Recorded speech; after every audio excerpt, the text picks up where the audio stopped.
अज्ञानतिमिरान्धनं ज्ञानाञ्जनशलाकया नेत्रमुन्मीलितं येन तस्मै श्री गुरवे नमः। तस्मै श्री गुरवे नमः।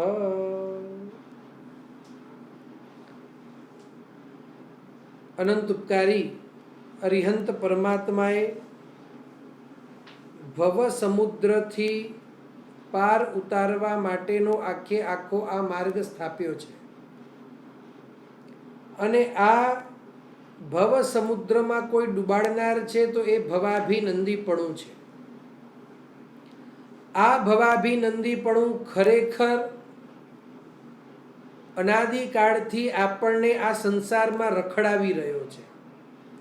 જ્ઞાની ભગવંતો કહે છે જો આ સંસારથી પાર ઉતરવું હોય તો આ ભવાભિનંદીનો ત્યાગ કરવો અનિવાર્ય છે। પણ આપણી અંદર જે ભવાભિનંદીપણું છે, આપણને જે ભવાભિનંદીએ જકડી રાખ્યો છે, તેના લક્ષણો જ્ઞાની ભગવંતો આપણને બતાડે છે। કારણ કે ભવાભિનંદીપણાને ઓળખવા માટે એના લક્ષણોને જાણવા અનિવાર્ય છે। જો આપણે એના લક્ષણો નહીં જાણીએ તો આ ભવાભિનંદીપણું છે, આ ભવનો અભિનંદન છે, આ સંસારનો રાગ છે, તે આપણે ઓળખી નહીં શકીએ। ગયા વખતે પણ મેં ભવાભિનંદીપણાની વ્યાખ્યા કરી હતી। ફરી એકવાર ભવાભિનંદીપણાની આપણે વ્યાખ્યા કરી લઈએ। જે ભવનો અભિનંદન છે, ભવ એટલે કે સંસાર, ચાર ગતિરૂપ જે આપણને ભવો પ્રાપ્ત થાય છે, દેવગતિ, મનુષ્ય ગતિ, તિર્યંચ ગતિ અને નરક ગતિ, આ ચાર ગતિરૂપ જે ભવ છે એ ભવોનું જે રાગ છે, દેવ ગતિનું રાગ હોય, મનુષ્ય ગતિનું રાગ હોય, દેવ ગતિમાં જે ભૌતિક સામગ્રીઓ છે એનું રાગ હોય, મનુષ્ય ગતિમાં જે ભૌતિક સામગ્રીઓ છે એનું રાગ હોય, ઘણાને તો તિર્યંચ ગતિનું પણ રાગ હોય છે કે મને ભવાંતરમાં આવા આવા સરસ મજાના દેખાવડા પક્ષી બનવું છે જે મુક્ત ગગન કે પંછી રે મુક્તતાથી ઉડી શકે। તો લોકોને અલગ અલગ જુદા જુદા પ્રકારની ઈચ્છાઓ હોતી હોય છે। મહાપુરુષો કહે છે આ જે ભવનું અભિનંદનપણું છે, માત્ર ગતિ નહીં, એ ગતિની અંદર, એ ભવની અંદર જે પણ સાંસારિક જલસાઓ છે, જે પણ ભૌતિક સામગ્રી છે, એ તમામે તમામ ભૌતિક સામગ્રીને મેળવવાની ઈચ્છા, એ તમામે તમામ ભૌતિક સામગ્રીને ભોગવવાની ઈચ્છા, એ તમામે તમામ સામગ્રી સારભૂત છે તેવી માન્યતા આ પ્રાય કરીને આપણને ડૂબાડતી હોય છે। તો એના લક્ષણ જે છે 8 લક્ષણો, એના પૈકી 5 લક્ષણો આપણે પહેલાં જોઈ ગયા। લગભગ 1-1.5 મહિના પહેલાં આ ભવાભિનંદી ઉપરના આપણા વર્ગો થયા હતા।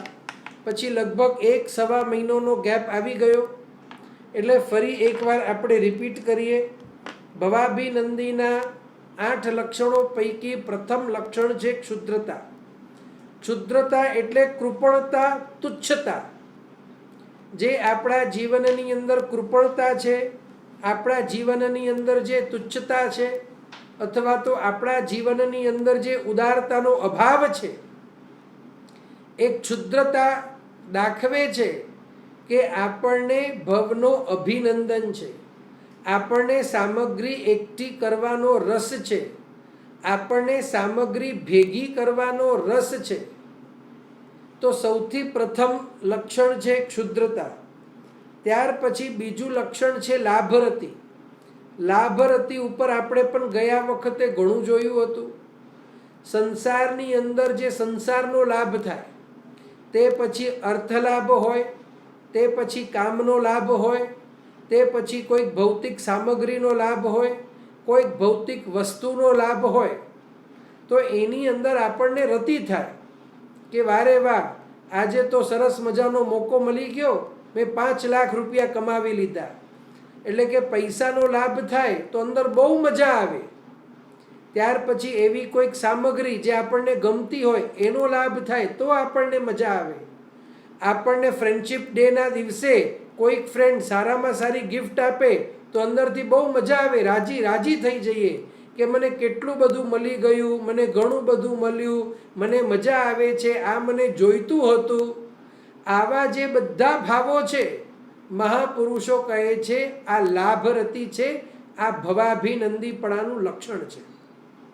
કારણ કે જે સમ્યક દ્રષ્ટિવંત હોય, સમ્યક દ્રષ્ટિવંત ભલે પૈસા કમાવવા જતો હોય, કદાચ એ પૈસા કમાવે પણ પૈસાને મેળવે પણ પૈસા એ સારભૂત છે, પૈસા એ સુખનું કારણ છે તેવું સમ્યક દ્રષ્ટિ ક્યારે માનતો નથી.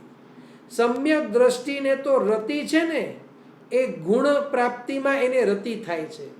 જ્યારે એના જીવનમાં ગુણ પ્રગટે છે, જ્યારે એ વ્યક્તિ સમ્યક દ્રષ્ટિવંત વ્યક્તિ ગુણવાન વ્યક્તિના દર્શન કરે છે, એનું જે હૈયું છે એ બહુમાનથી ઉભરાઈ જાય છે. મહાપુરુષો કહે છે આ 8 લક્ષણો પૈકી એક પણ લક્ષણ સમ્યક દ્રષ્ટિને હોય નહીં. અને જેના જીવનમાં આ 8 લક્ષણો વિદ્યમાન છે, સમજી લેવું કે ગાઢ મિથ્યાત્વ આપણી અંદર પડ્યું છે. જો આપણને મિથ્યાત્વથી વિરામ પામવો હોય, જો આપણને મિથ્યાત્વ આપણા આત્મામાંથી કાઢી નાખવો હોય, જો આપણને સમ્યક દર્શન પ્રગટાવવો હોય તો મહાપુરુષો કહે છે ધીરે ધીરે ધીરે આ 8 લક્ષણોને આપણા આત્મામાંથી જીવનમાંથી બાદબાકી કરવી પડશે. તો લાભરતીને પણ આપણે ગયા વખતે ડિટેલમાં જોયું હતું. ત્યાર પછી આવે છે દીનતા.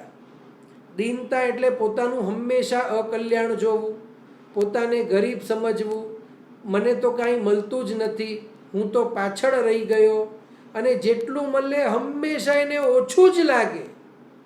આવી જે વૃત્તિ છે, મેં તમને પહેલાં પણ વાત કરી હતી. ઘણા લોકોને પૂછવામાં આવે ધંધા પાણી કેમ ચાલે છે, લોકો કહે બહુ મંદી છે. તેજી હોય તો પણ કે મંદી છે, અને મંદી હોય તો પણ કે મંદી છે, અને મોટા ભાગે રડતા જ હોય આ નથી મળ્યું, અમને આ નથી મળ્યું, હું તો દુઃખી છું, મારા જેટલો તો દુઃખી આત્મા આ જગતમાં કોઈ નથી. હંમેશા 24/7 24 કલાક કમ્પ્લેન જ ચાલુ હોય.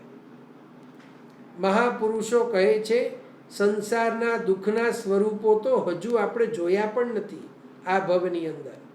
આમ તો અનાદિકાળમાં આપણે જે અનંતા ભવો કર્યા એ અનંતા ભવોમાં આપણે જોઈ આવ્યા, પણ વર્તમાનમાં સંસારમાં કેવા કેવા દુઃખો છે એની સામે આપણા દુઃખો તો અત્યારે કાંઈ વિષાતમાં જ ના આવે.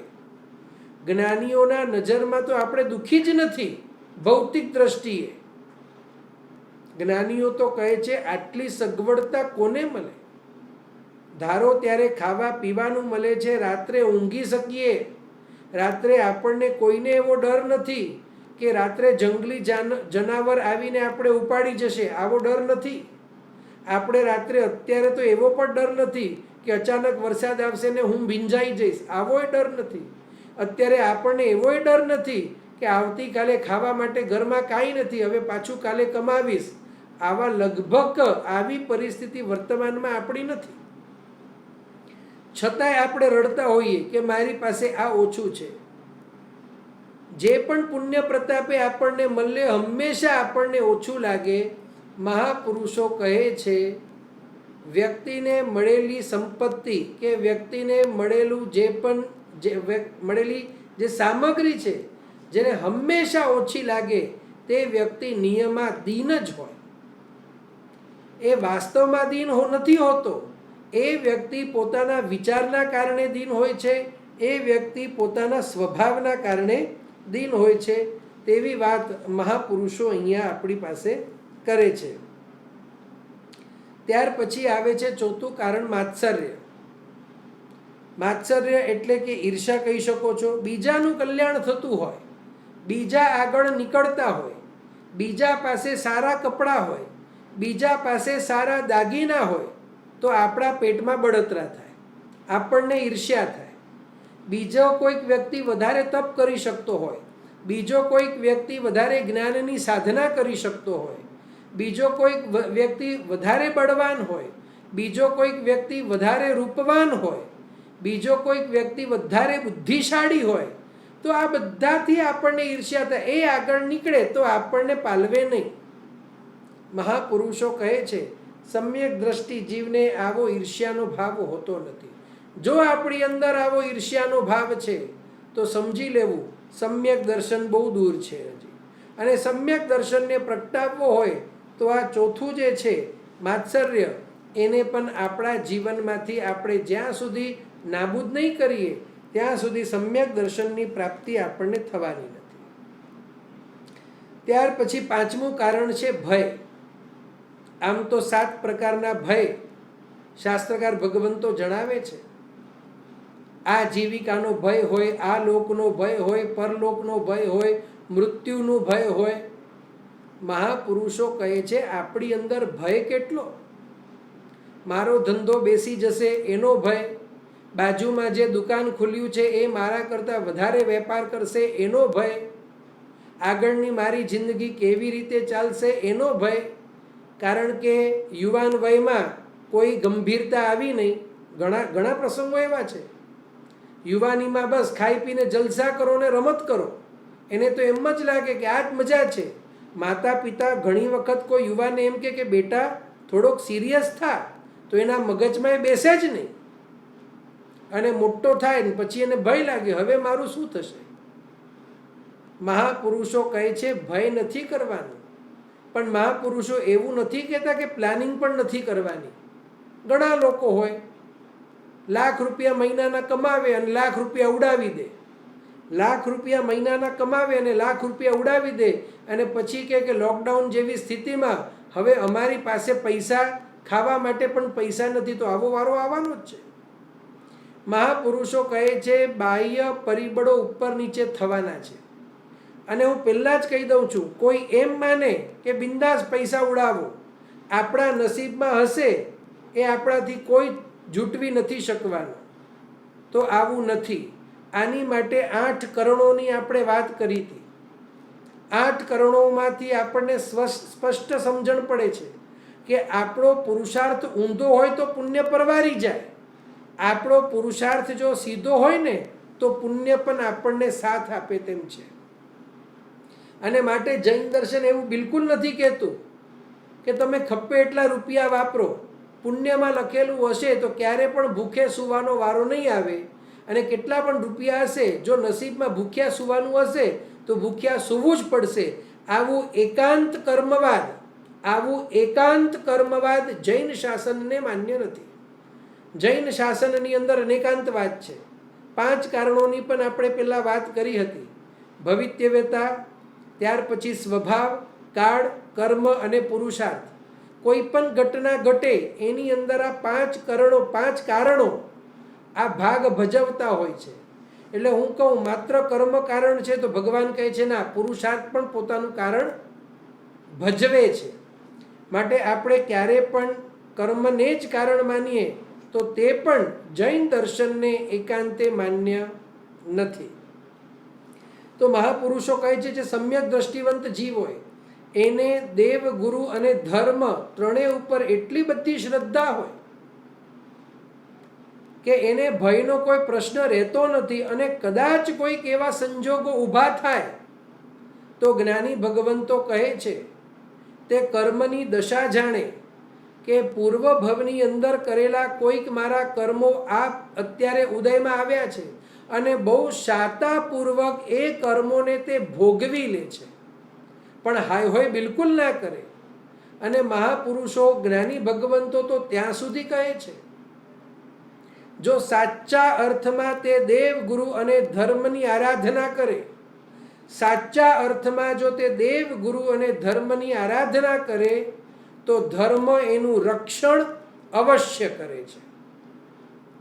મહાપુરુષો તો ત્યાં સુધી કહે છે જે વ્યક્તિ ધર્મની રક્ષા કરે છે ધર્મ એની રક્ષા કરે છે. અને તે જ્ઞાની ભગવંતો દ્વારા, કેવલ જ્ઞાની ભગવંતો દ્વારા કહેવાયેલી વાત છે.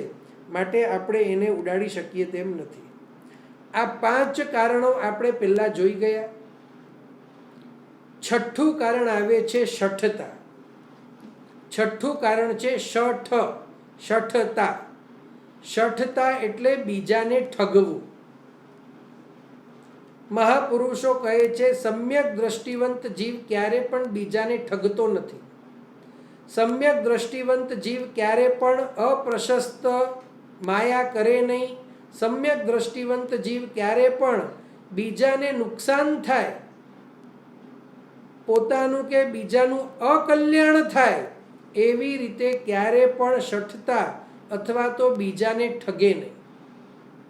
આપણે આપણા જીવનમાં સ્વસાક્ષીએ આપણને વિચારવાનું છે, આપણને ઠગવાનો ભાવ કેટલો. જો ક્યાંક વારો આવે, જો ક્યાંક આપણો ફાયદો, પર્સનલ ફાયદો થાય તો જ્ઞાની ભગવંતો કહે છે શું આપણે બીજાને ઠગવા માટે તૈયાર થઈ જઈએ? મહાપુરુષો આપણને કહે છે ઠગીને મેળવવું શું છે. બરોબર સમજવા જેવી વાત છે. મહાપુરુષો કહે છે બીજાઓને ઠગીને મેળવવું શું છે.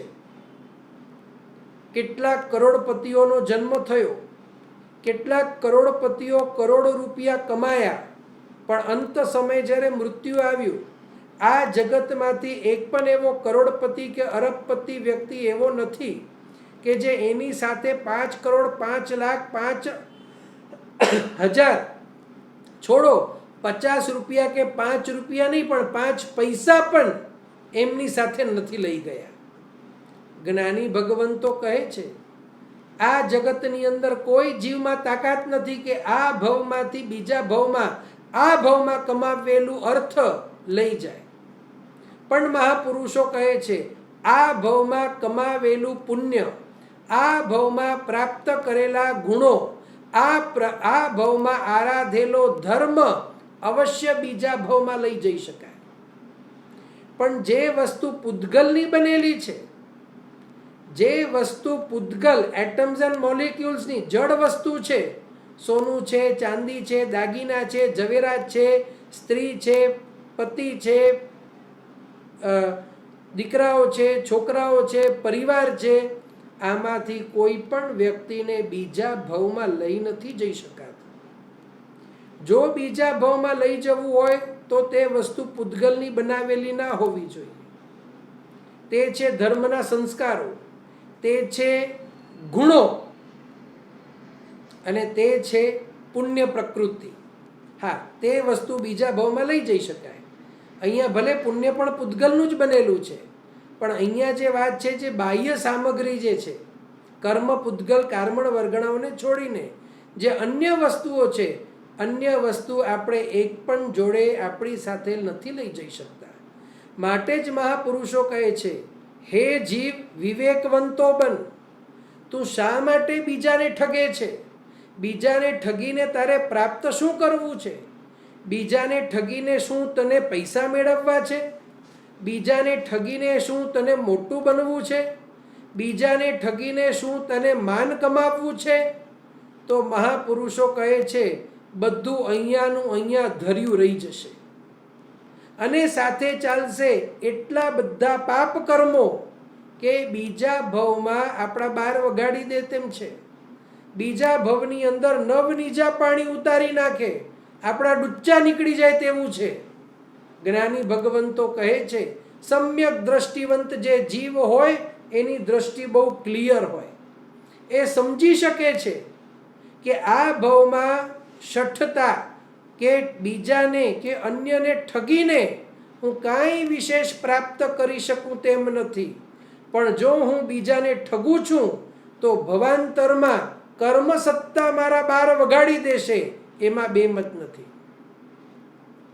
વર્તમાનની અંદર પણ જો આપણે બરોબર જોઈએ કેટલાક એવા શ્રીમંતો છે, અને હું બહુ સ્પષ્ટતાપૂર્વક કહેવા માંગુ છું એવી કંઈ વિશેષ બુદ્ધિના નિધાન નથી કે બુદ્ધિના કારણે શ્રીમંત થયા છે.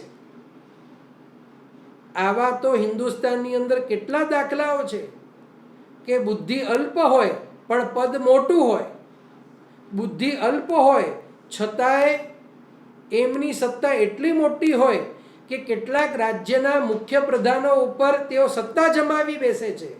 પણ જરૂરી નથી કે બુદ્ધિ નિધાન હોય. અને ઘણા લોકો એવા હોય કે બુદ્ધિ ઘણી હોય પણ કોઈ સત્તા સ્થાને ના હોય. મહાપુરુષો કહે છે આ કર્મનું જે ખેલ છે એ સમજવું ઘણું અઘરું છે. આ ભાવમાં ખરાબ કર્મો આપણે કરીએ, પાપ કર્મનો બંધ કરીએ, બીજા ભાવમાં કદાચ બુદ્ધિ સારી પણ મળે, છતાંય બધા પાસા ઊંધા પડે. અત્યારે લોકડાઉનની વાત કરીએ, ઘણા લોકોએ બહુ પ્લાનિંગ સાથે બહુ વ્યવસ્થિત રીતે, એક ભાગ્યશાળીનો મને ફોન આવ્યો, આપ માનશો નહીં, લગભગ 11 કરોડના ડ્રાયફ્રૂટ્સ 11 કરોડના ડ્રાયફ્રૂટ્સ એમને ગોડાઉનમાં સાચવ્યા હતા. અને જ્યારે પછી ગોડાઉનમાંથી બધું માલ કાઢવાનો વારો આવ્યો, સામાન્ય ગોડાઉનમાં, કોલ્ડ સ્ટોરેજમાં પણ નહોતા, તો એમને કહ્યું કે 11 કરોડનો માલ સીધે સીધો 5 કરોડનો થઈ ગયો. 6 કરોડ રૂપિયાનું નુકસાન. આમાં કઈ બુદ્ધિ કામ આવી? મહાપુરુષો કહે છે બીજાને જે ઠગવાનો ભાવ છે આ જ સંસાર વૃદ્ધિનું કારણ છે. આ જ આપણા જીવનની અંદર સમ્યક દર્શનને પ્રવેશ કરવા દેતું નથી. તો મહાપુરુષો આપણને કહે છે હે જીવ, હજુ ચેતી જા. બીજાને ઠગવાથી અત્યારે આપણને કાંઈ મળવાનું નથી. ત્યાર પછી મહાપુરુષો કહે છે શઠતા એ માત્ર બાહ્ય ઠગવામાં નથી, ઠગવામાં તો છે જ, પણ સાથે સાથે આપણા જીવનની અંદર આ શઠતા સૂક્ષ્મ રીતે કઈ રીતે કામ કરતી હોય તે આપણને જોવાનું હોય. કદાચ આપણે કંઈ બોલતા પણ ન હોઈએ છતાંય મનમાં ઠગવાનો ભાવ આવી ગયો. દાખલા તરીકે આપણે જેવા છીએ તેવા ન દેખાવા, જ્ઞાની ભગવંતો કહે છે તે પણ શઠતા છે. બરોબર મારી વાત સમજજો. આપણે જેવા છીએ તેવું ન બતાવવું તે પણ શઠતા છે. હા, એનાથી કોઈ લાભ થતો હોય તો વાત જુદી છે, પણ જો એનાથી દાખલા તરીકે માની લ્યો કે હું પૈસાદાર છું એવું મારે બતાવવું છે, અને હું પૈસાદાર છું, હું મોટી પાર્ટી છું એવું બતાવવા માટે હું ચડાવો લઉં છું, માત્ર ચડાવો લીધો, તો મહાપુરુષો કહે છે આ શઠતા છે. કારણ કે વાસ્તવમાં હું એવો કંઈ ધની નથી, પણ મને મારા દીકરા દીકરીઓ પરણાવી છે. દીકરા દીકરીઓ પરણાવી છે માટે સમાજમાં પ્રતિષ્ઠા હોવી જોઈએ, અને સમાજમાં પ્રતિષ્ઠા મેળવવા માટે હું 2 વર્ષથી પ્લાનિંગ કરું છું, 2 ચડાવવા લઉં તો લોકો કહે વાહ વાહ, આ તો સરસ લાભ લે છે, પૈસાવાળા છે, દાન પણ સારું આપે છે, ઘર ભરેલું છે, મારી પ્રતિષ્ઠા વધે, મારા દીકરા દીકરીઓ પરણી જાય. આવા ભાવથી પણ મહાપુરુષો કહે છે જો ચડાવવો માત્ર લેવામાં આવે, આમ કોઈને ઠગ્યા નથી, પણ જો અંદર ક્યાંક ઊંડે ઊંડે આવો ભાવ છે તો મહાપુરુષો કહે છે શઠતા આપણા જીવનમાં છે, ઠગવાનો ભાવ આપણા જીવનમાં છે, અને આ અશુભ ભાવના કારણે સમ્યક દર્શન પ્રગટ થતું નથી. આ અશુભ ભાવના કારણે જીવ મોક્ષ માર્ગમાં પ્રવેશ કરી શકતો નથી. આ અશુભ ભાવના કારણે મોહનીય કર્મની અંદર મંદતા આવતી નથી. આવા તો કેટલાક પ્રસંગો આવે છે કે બતાવવા માટે ઘણી વખત આપણે મોટા મોટા વ્યવહારો કરી નાખીએ. ઘણી વખત આપણે ભાડાના ઘરમાં રહેતા હોઈએ, મોટું ઘર હોય, અને આપણે ક્યારે પણ સામેથી કહેતા નથી કે આ ભાડાનું ઘર છે. હા, ભલે એટલી તૈયારી હોય, કોઈ પૂછે ભાડાનું કે પોતાનું તો કહીએ ભાડાનું, પણ અંદરથી એવો ભાવ હોય. ત્યાર પછી બીજી શઠતાનો હું દાખલો આપું. માની લ્યો કે મારી પાસે કોઈ દાગીના નથી, અને મારો જે ભાઈબંધ છે, મારી પાસે કોઈ એવા વિશેષ દાગીના નથી, અને મારો જે ભાઈબંધ છે એની પાસે પુષ્કળ પ્રમાણમાં દાગીનાઓ છે. એટલે કે ભાઈબંધની જે પણ પત્ની હોય, અને પરિવારમાં કોઈ હું સ્ત્રીને એમ કહું કે છે ને પહેલાંના તમે દાગીના પહેરી આવો. અન્યના દાગીના પહેરવાથી આપણને બીજાને બતાવવું શું છે? ઘણી વખત બહેનો આવો બહુ કરતી હોય કે બીજાના દાગીના લઈ લઈને પહેરે કે આ તો મેં ગયા વખતે પહેર્યું, હવે આનું પહેરીએ. સારી વાત છે, આપ બીજાને આપો, એમાં ના નહીં. તમારી પાસે દાગીના હોય, તમે તમારા દેરાણી જેઠાણી નણંદ ભોજાઈ બેનપણી જે પણ હોય એમને તમે આપો, એ તમારી ઉદારતા છે. પણ જે લઈ જાય છે એના મનમાં જો એવો ભાવ હોય કે બીજાને આમ લાગે કે ગયા લગ્નમાં જુદું સેટ હતું, આ વખતે જુદું સેટ છે, ઓલા લગ્નમાં જુદું સેટ હતું, ને એવો ભાવ હોય કે હું એવી રીતે બતાડું કે મારી પાસે આટલા બધા સેટ છે, તો મહાપુરુષો કહે છે જોખમ સ્થાન છે, આ ઠગવાનો ભાવ છે. આવી રીતે તો કેટલાક ઠગવાના ભાવો આપણા જીવનમાં પ્રસંગો આવતા હોય છે. મહાપુરુષો કહે છે ખરેખર જો અંદર ઠગવાનો ભાવ હોય, હા બાકી પહેર્યા હતા, હવે કંઈક નવું છે એમની પાસે છે તો ચલો પહેરી લઈએ, અને કોઈક આપણને પૂછ્યા તમારું છે ને તમે કહી દો ના મારું નથી, આ છે ને અમારા સગાવાળા બેનનું છે, તો વાત જુદી છે, તો ઠગવાનું પાપ નથી લાગતું. પણ જો અંદર એવો ભાવ હોય, ત્યાર પછી દાખલા તરીકે ખોટા હીરા પહેરવા, અને બીજા કોઈ ન પૂછે અને મનમાં એવો ભાવ હોય કે હીરો ભલે ખોટો છે, આ હીરો જે પહેર્યો છે સોલિટેર છે, ખોટો છે પણ મોટો છે, અને બીજાને એમ થાય કે આ તો ઓછામાં ઓછા 10-12 લાખનો હીરો હોવો જોઈએ, તેવો ભાવ આવે. અને ઘણી વખત ઘણા લોકો પૂછતા નથી. મહાપુરુષો કહે છે આ પણ ઠગવાનો ભાવ છે.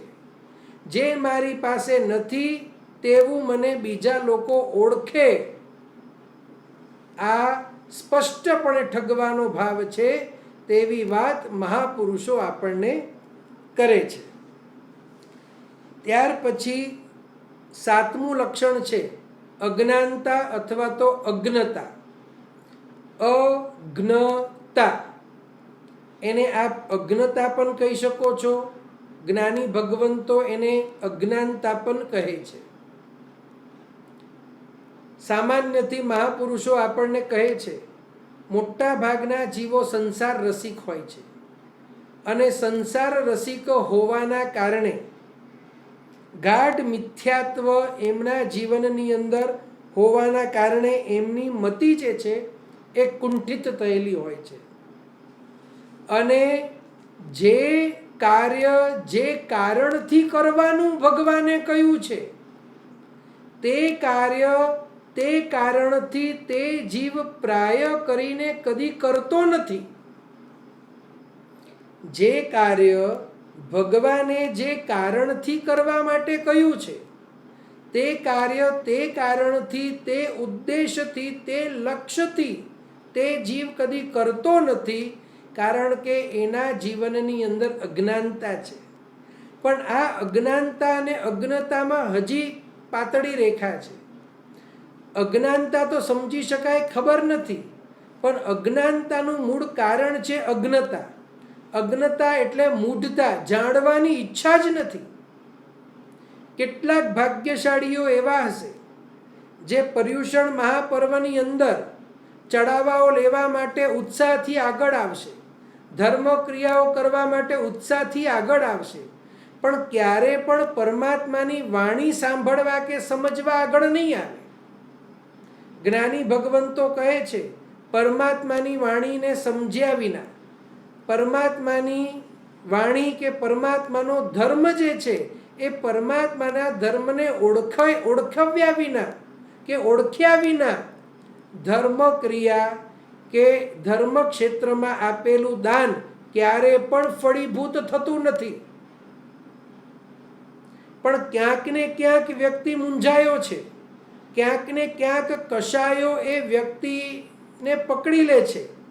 કશાયોના સિકંજામાં આપણે બધા ફસાયેલા છીએ, કારણ કે મોટે ભાગે ધર્મ કરવા પાછળનો પણ આશય કેવો છે? નંબર 1, જેમ પહેલાં કહ્યું, સમાજમાં મોટા દેખાવું. નંબર 2, મારી પ્રતિષ્ઠા સમાજમાં વધે. નંબર 3, લોકો મને સારા માને, સજ્જન માને અને મારી સાથે સારો વ્યવહાર કરે.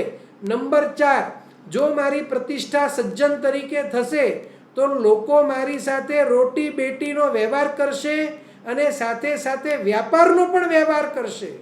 મહાપુરુષોને એમ લાગે, મહાપુરુષો બહુ સ્પષ્ટપણે કહે છે કે સામાન્ય લોકોને એમ લાગે છે કે રોટી બેટીનો વ્યવહાર એટલે સમજાય ને કે આપણો વેપાર પણ સારી રીતે ચાલે અને ત્યાર પછી લોકો આપણા ઘરે માંગણાઓ પણ આપે, માંગણાઓ આપણા ઘરેથી લે. તો આવો વ્યવહાર જો બધા આપણી સાથે કરતા હોય એટલે આપણી છાપ આ લોકમાં સજ્જન તરીકેની છે. અને સજ્જન તરીકેની છાપને ઊભી કરવા માટે મોટા ભાગના લોકો સમૂહમાં ધર્મની આરાધના કરવા આવતા હોય છે, એવું જ્ઞાની ભગવંતો જણાવે છે. જ્ઞાની ભગવંતો તો આપણા ઉપર આરોપો મૂકે છે કે શું ખરેખર આપણે ધર્મ આની માટે જ કરીએ છીએ? ભગવાન ત્યાં સુધી કહે છે કે કોઈ પણ ચડાવો લીધા પછી આપણે જ્યારે પ્રથમ પૂજા કરીએ તો પ્રથમ પૂજાનો ચડાવો લીધો તો શું આપણો મોક્ષ થઈ ગયો? જ્ઞાની ભગવંતો પ્રથમ ચડાવવા લેવા માટે ના નથી પાડતા. જ્ઞાની ભગવંતો ચડાવવા લેવાની ના નથી પાડતા. જ્ઞાની ભગવંતો દાન આપવા માટે ના નથી પાડતા. પણ જ્ઞાની ભગવંતો સાથે સાથે બહુ સ્પષ્ટતાપૂર્વક જણાવે છે કે ચડાવવા લેવા માત્રથી, દાન આપવા માત્રથી, કોઈક ધર્મ ક્રિયા કરવા માત્રથી આ જગતમાંથી કોઈનો મોક્ષ થયો નથી, કોઈનો મોક્ષ થતો નથી અને કોઈનો મોક્ષ થવાનો નથી.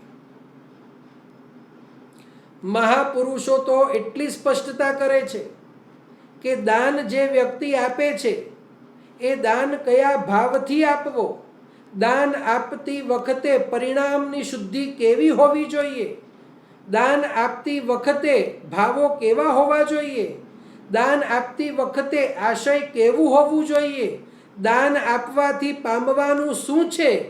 જો વ્યક્તિને એની સમજ ના હોય તો દાન દ્વારા એ ક્યારે પણ મુક્તિને પામી શકે નહીં. એનું એ દાન ક્યારે પણ શુદ્ધ ધર્મ તરીકે લેખાતું નથી. મહાપુરુષો કહે છે દાન આપવાનું છે ધન ઉપરની જે મૂર્છા છે એને ટાળવા માટે, ધન ઉપરની મૂર્છાને તોડવા માટે દાન આપવાનું છે.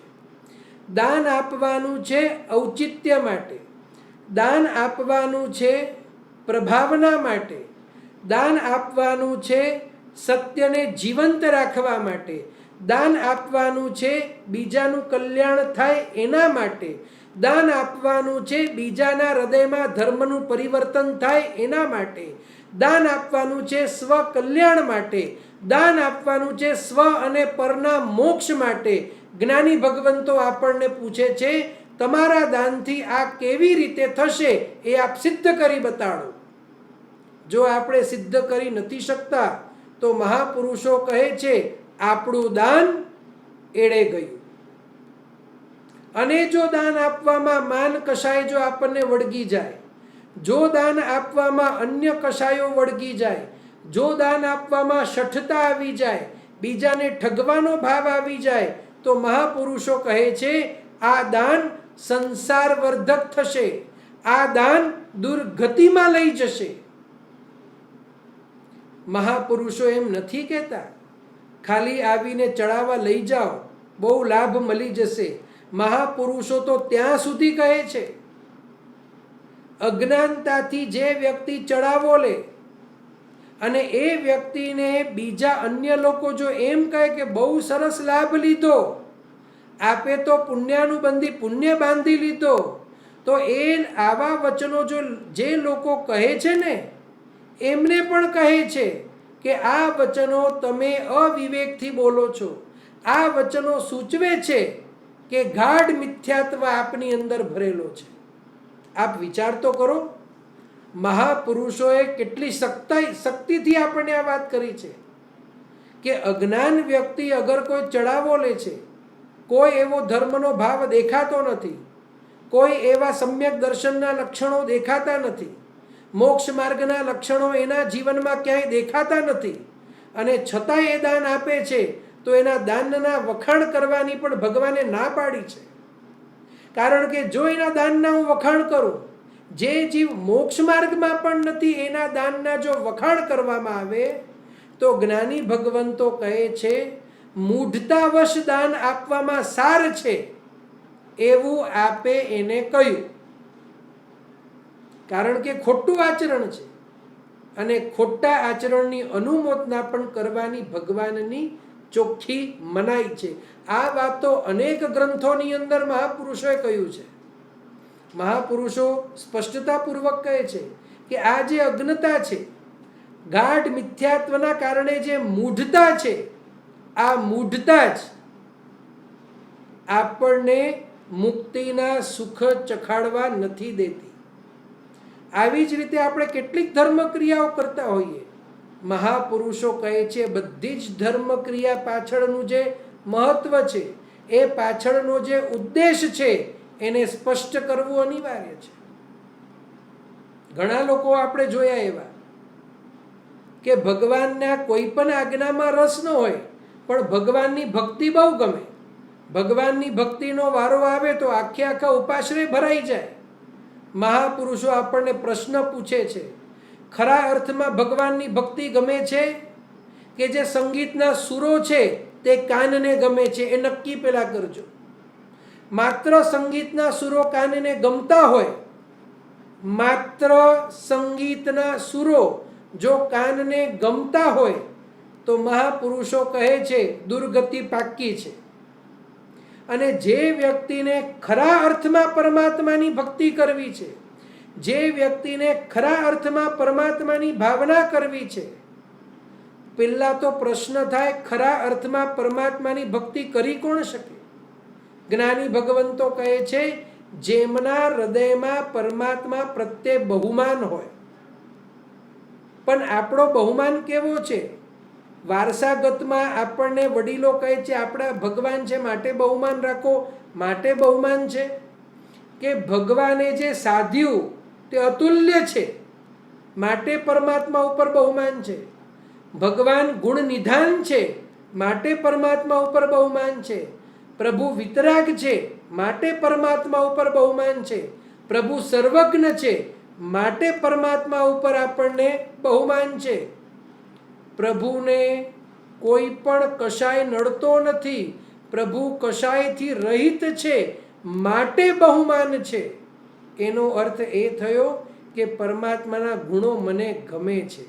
અને જે ભાગ્યશાળીને પરમાત્માના ગુણો ગમે એ જ ભાગ્યશાળી ખરા અર્થમાં પરમાત્માની ભક્તિ અને ભાવના કરી શકે. જે ભાગ્યશાળીને પરમાત્માના ગુણો ગમે એ ભાગ્યશાળીને પરમાત્માના વચનો અવશ્ય ગમે. એ ભાગ્યશાળીને પરમાત્માએ બતાવેલો માર્ગ અવશ્ય ગમે. એ ભાગ્યશાળીને પરમાત્માના વચનોની અંદર છુપાયેલો એનો મર્મ એ જાણવાની ઈચ્છા અવશ્ય થાય. કારણ કે પરમાત્મા ઉપર બહુમાન છે. જે વ્યક્તિને ખબર પડે, દાખલા તરીકે હું એક વાત બહુ સ્પષ્ટ કરવા માંગુ છું. લોકડાઉન વખતે ઘણા વ્યક્તિને એવું લાગ્યું કે આ 4-6 મહિના અમારા ધંધાઓ ચાલે તેમ નથી, પણ અત્યારે આ માસ્કનો બિઝનેસ અને સેનિટાઈઝરનો બિઝનેસ બહુ સારો ચાલે તેવું છે. 2 થી 3 દિવસની અંદર માસ્ક કેવી રીતે બનાવવા, માસ્ક કેવો હોવો જોઈએ, સેનિટાઈઝર કેવી રીતે બનાવવા, સેનિટાઈઝર કેવો હોવો જોઈએ, સેનિટાઈઝરમાં કઈ કઈ વસ્તુ પડે, બધું જ્ઞાન લઈ લીધું. ક્યાં વેચવું, કેટલા ભાવમાં વેચવું, કેટલામાં પડતર થાય. કારણ કે દેખાયું આવનાર 4 મહિનાની અંદર આ બિઝનેસમાં નફો વધારે છે. જ્યાં નફો દેખાય એ ક્ષેત્રનું જ્ઞાન મેળવવા માટે જીવ હંમેશા તલપાપડ થાય. કદાચ એ કાર્ય અઘરું પણ હોય તો પણ સમજવાનો પ્રયત્ન કરે. અહીંયા મહાપુરુષો આપણને કહે છે શું ખરા અર્થમાં આપણને ધર્મને સમજવાનો, આપણને મોક્ષની તીવ્ર અભિલાષા છે? શું ખરા અર્થમાં આપણને સંવેગ છે? જો હોય તો પરમાત્માના વચનો અને પરમાત્માનો મર્મ સમજવામાં આપણે ક્યારે પણ પાછી પાની ન કરીએ.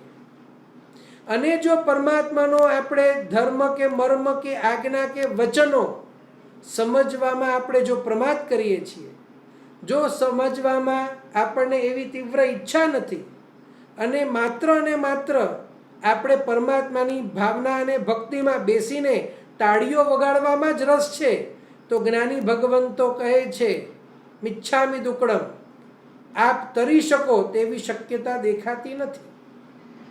આટલા કડક વચનો જ્યારે જ્ઞાની ભગવંતો આપણને કહેતા હોય, ખરેખર સાવધાન થવા જેવું છે.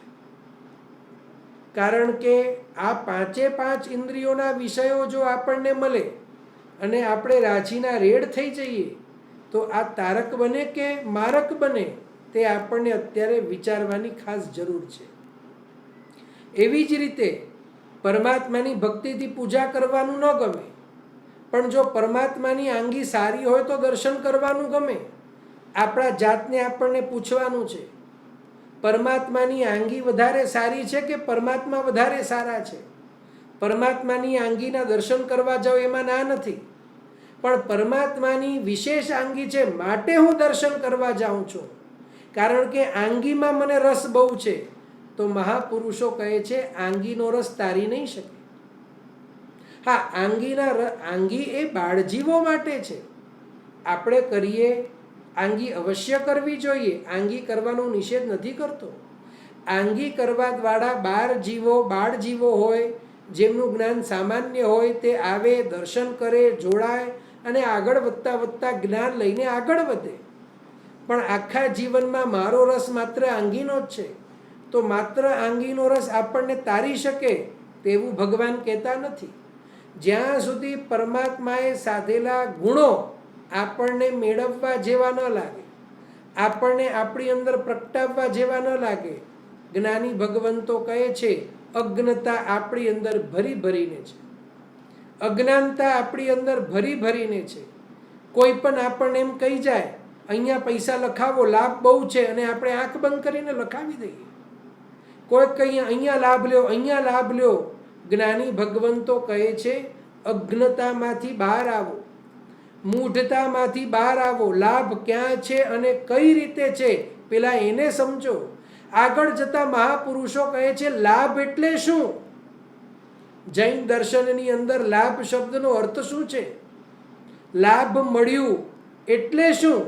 પૈસા મળ્યા, સત્તા મળી, દીકરા મળ્યા, પત્ની મળી, દાગીના મળ્યા, જમીન મળ્યું શું? લાભનો અર્થ શું છે? જ્ઞાની ભગવંતો કહે છે જો આપણને લાભનો અર્થ ખબર નથી તો લાભ મેળવ્યા એનો રાજીપો કઈ રીતે હોય? મહાપુરુષો આપણને સાવધ કરે છે.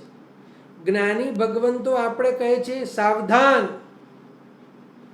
મોહનીય કર્મ ઊંધે રસ્તે જો લઈ જતો હોય તો આત્મ પુરુષાર્થ દ્વારા, વિવેક દ્વારા અટકવું પડશે.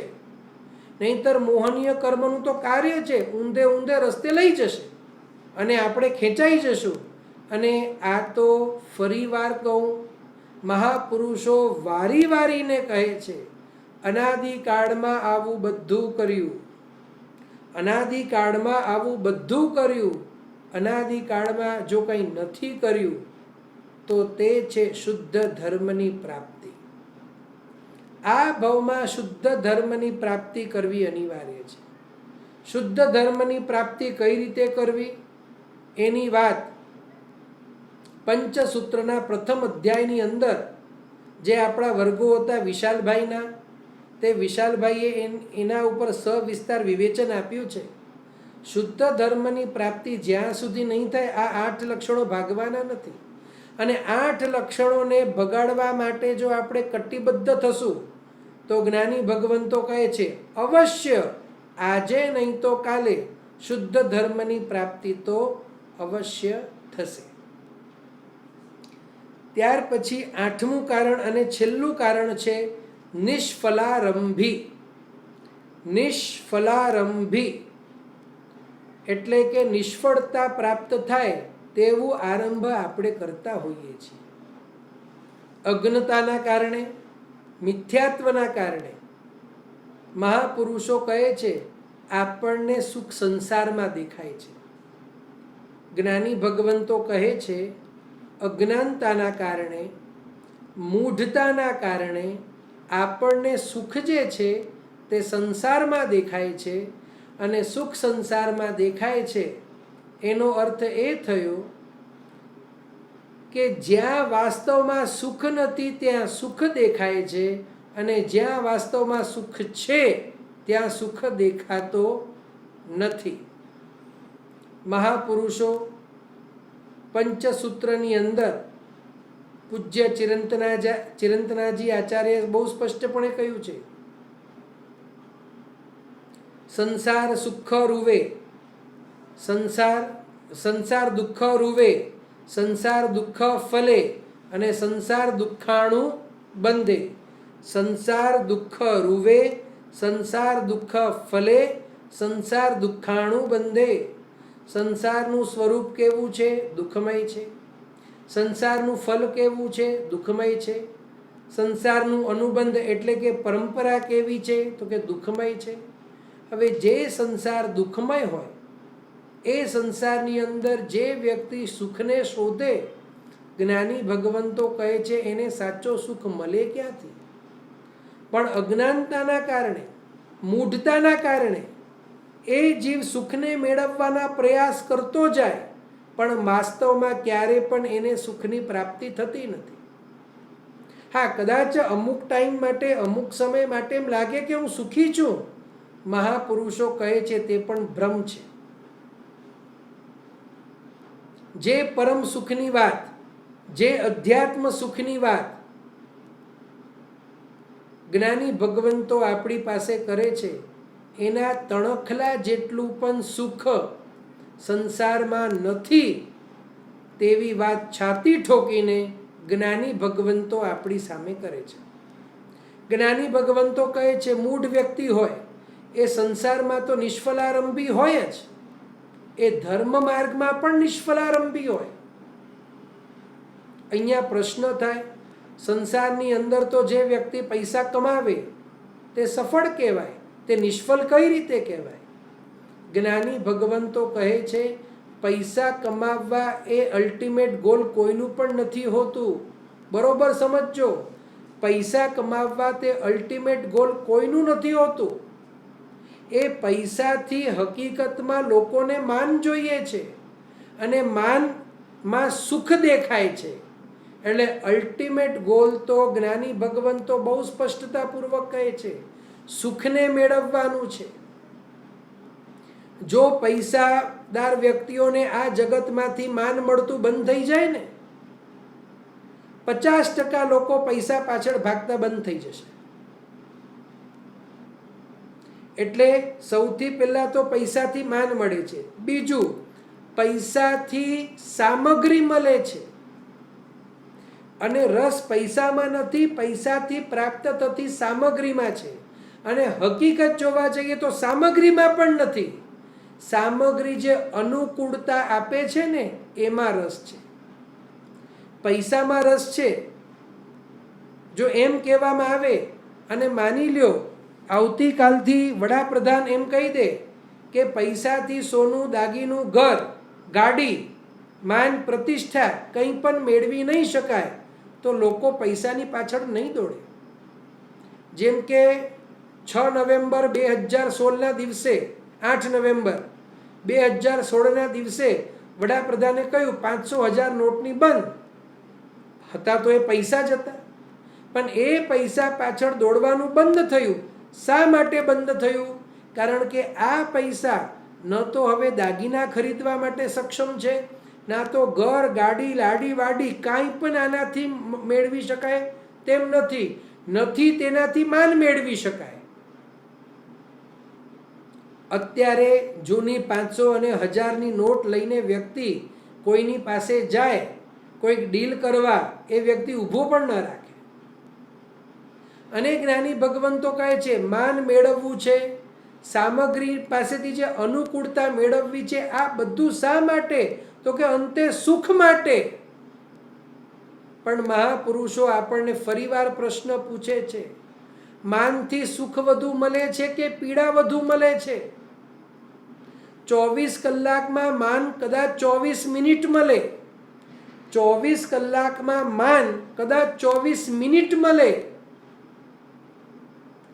પણ 24 મિનિટ સિવાયનો જે સમય છે ને, જેની અંદર સતત ભય હોય છે, હું ત્યાં જઈશ પછી મને આટલું માન મળશે કે નહીં, લોકો મને માન નહીં આપે તો, લોકો મને આગળ નહીં બેસાડે તો, લોકો મારું નામ પત્રિકામાં નહીં આપે તો, લોકો મારું નામ છાપામાં નહીં આપે તો, લોકો મારું નામ મોટા અક્ષરે નહીં લખે તો, લોકો પાછળથી વાતો કરશે તો. મહાપુરુષો કહે છે માન જે સુખ આપે છે એના કરતાં માનની અપેક્ષા વધારે પીડા આપે છે. માન જેટલું સુખ આપે છે, સૌથી પહેલાં તો જ્ઞાની ભગવંતો કહે છે માન સુખ આપતું નથી, એ પણ ભ્રમ છે. માન સુખ આપે છે એ પણ ભ્રમ છે. દાખલા તરીકે હું આપને એક વાત કહેવા માંગુ છું. આપણા એક મિત્ર એમના બીજા મિત્રોથી આપણી ઓળખાણ કરાવડાવે. લગ્ન પ્રસંગમાં આપણે ક્યાંક ગયા હોઈએ અને ત્યાં આપણા એક મિત્ર હોય, એ મિત્ર એમના બીજા મિત્રથી આપણી ઓળખાણ કરાવડાવે અને એમ કહે કે ભાઈ આમને ઓળખો છો, બહુ મોટી હસ્તી છે, આમની 25 ફેક્ટરીઓ છે, અરે ઘરમાં કાંઈ નહીં 5000 તોલા તો એમની પાસે સોનું છે. અને આવા આપણા વખાણ કરે, આપણને કેટલી મજા આવે અને ત્યારે કેટલું બધું સુખનું આનંદ થતું હોય. હવે માની લો કે આપણા ઘરે ઇન્કમ ટેક્સની રેડ પડે અને રેડમાં ઇન્કમ ટેક્સના ઓફિસર આવ્યા હોય અને પેલો એ જ મિત્ર આપણી પાસે આવે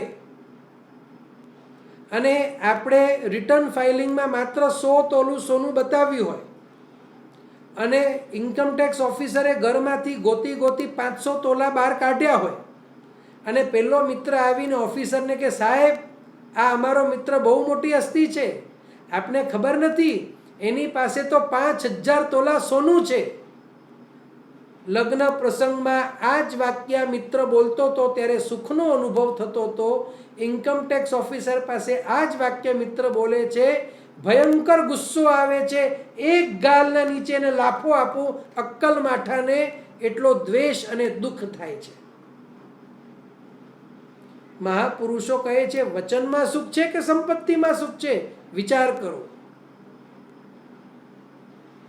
જ્ઞાની ભગવંતો વારીને ફરીવાર કહે છે, હે જીવ, સુખ ક્યાંય નથી, આમાં સુખ છે તેવી રાઈ આપણા મગજમાં ભરાઈ ગઈ છે.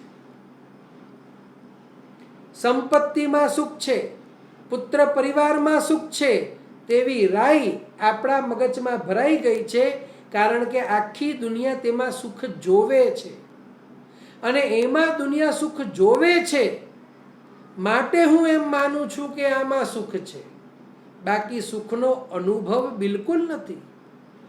આ બરોબર વાક્ય સમજો જ્ઞાની ભગવંતોના. દુનિયા એમ માને છે કે જે દાન આપે મોટું માણસ કહેવાય, માટે મને દાન આપવું છે ને પૈસા કમાવવા છે, કારણ કે દુનિયા એવું માને છે, બાકી એમાં સુખનો અનુભવ મારે નથી.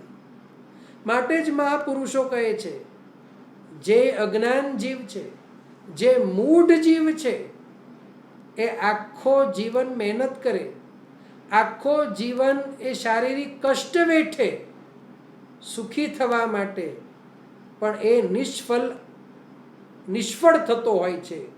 કારણ કે મૂઢ વ્યક્તિ જે પણ કાર્ય કરે, જે પણ આરંભ કરે, એને જ્ઞાની ભગવંતો નિષ્ફલારંભી કહે છે. આ તો વાત થઈ સંસાર માર્ગની. ધર્મ માર્ગની વાત કરીએ તો મહાપુરુષો કહે છે ધર્મ માર્ગની અંદર પણ જે અજ્ઞાની છે, જે મૂઢ છે, જે મિથ્યાત્વથી ગ્રસ્ત છે, એવો જીવ તપ ત્યાગ બધું કરે, એવો જીવ તપ ત્યાગ સંયમ પચખાણ બધું સ્વીકારે, પણ મહાપુરુષો કહે છે મૂઢતાના કારણે જે તપ ત્યાગનો જે ફળ મળવો જોઈએ, જે વીરતીનો ફલ મળવો જોઈએ, પછી તે દેશવીરતી હોય કે સર્વવીરતી હોય, જે પણ ભક્તિ આરાધનાનો ફલ મળવો જોઈએ તે ફળ એને ક્યારે મળતો નથી.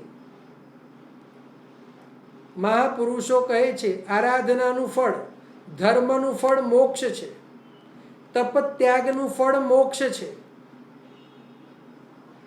પણ જે વ્યક્તિ મૂઢ હોય, જે વ્યક્તિ અજ્ઞાન હોય, મહાપુરુષો કહે છે એને ક્યારે પણ મોક્ષની પ્રાપ્તિ ન થાય. જ્યાં સુધી જીવની મૂઢતા દૂર થતી નથી, જ્યાં સુધી જીવ મિથ્યાત્વના સિકંજામાંથી બહાર આવતો નથી, જ્યાં સુધી મિથ્યાત્વએ એની જે બુદ્ધિને કુંઠિત કર્યું છે, એ કુંઠિત થયેલી બુદ્ધિનો નાશ થતો નથી, ત્યાં સુધી કરેલી ધર્મ આરાધના પણ મોક્ષ આપવા માટે સમર્થ નથી. તેવી વાત જ્ઞાની ભગવંતો આપણને કરે છે. તો મહાપુરુષો આપણને એમ કહેવા માંગે છે આપણે જે પણ આરંભ કરીએ છીએ ખરા અર્થમાં તે નિષ્ફલારંભ છે કે સફલારંભ છે. જે સુખ હું મેળવવા માંગુ છું તો ખરેખર આ દિશામાં, જે દિશામાં હું જઈ રહ્યો છું તે દિશામાં જે સુખની શોધમાં હું છું, શું મને એ સુખ મળશે કે નહીં? કે આંધળાની જેમ દુનિયા જે દિશામાં જાય છે તે જ દિશામાં હું જઈ રહ્યો છું? આપણને વિચાર કરવાનો છે. જ્ઞાની ભગવંતો કહે છે તું તારી જાતને પ્રશ્ન પૂછ, તું જે સુખને નિહાળી રહ્યો છે, તું જે સુખ શોધી રહ્યો છે, શું તને એ સુખ જે દિશામાં તું જે દિશામાં જઈ રહ્યો છે મળશે? જે હું ધર્મ આરાધના કરી રહ્યો છું, આત્મસાક્ષીએ પોતાને પૂછવાનું છે શું આ ધર્મ આરાધનાથી મને મોક્ષ મળશે, અને મળશે તો કઈ રીતે મળશે? હું એમ કહી દઉં ભગવાને કહ્યું છે આટલું કરો, કરી નાખશું એટલે એક દિવસ ભગવાન મોક્ષ આપી દેશે. આવી રીતે પરમાત્મા કોઈને મોક્ષ આપતા નથી. ભગવાન માર્ગ બતાવે, ભગવાન કહે છે હું માર્ગ બતાવું છું, માર્ગને સમજો અને સમજીને માર્ગ ઉપર ચાલો, તો જ સફળ આરંભ થશે, અન્યથા નિષ્ફળ આરંભ થશે. આવી વાત મહાપુરુષો આપણને કરે છે. ભવાભિનંદીના આ 8 લક્ષણો છે. આ 8 લક્ષણો આપણા જીવનમાંથી નાશ પામે, આ 8 લક્ષણો ક્ષય પામે, આ 8 લક્ષણો આપણા જીવનમાંથી દૂર થાય. ધીરે ધીરે તો ધીરે ધીરે આ પર્યુષણ મહાપર્વની અંદર આ 8 દિવસ આપણી પાસે મહાપર્વના છે. આ મહાપર્વના 8 દિવસની અંદર આપણે એક લક્ષણ ઉપર ગંભીરતાથી વિચાર કરીએ.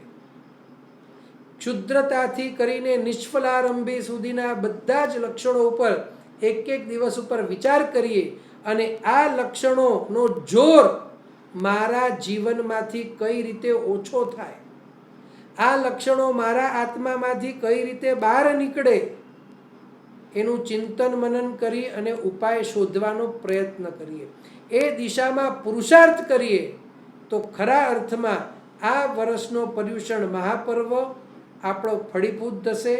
અને જ્ઞાની ભગવંતો પણ કહે છે વહેલી તકે આ 8 લક્ષણો આપણને આપણા જીવનમાંથી એમને નાસીપાત કરવાના છે, એમનેથી છૂટા થવાનું છે. તો એ જ દિશામાં આપણે બધા આગળ વધીએ એવી જ પરમાત્મા પાસે પ્રાર્થના. જીન આજ્ઞા વિરુદ્ધ કંઈ પણ કહેવાયું તો મિચ્છામિ દુક્કડમ. સર્વમંગલ માંગલ્યમ સર્વકલ્યાણ કારણમ પ્રધાનમ સર્વધર્માણમ જૈનમ જયતિ શાસનમ.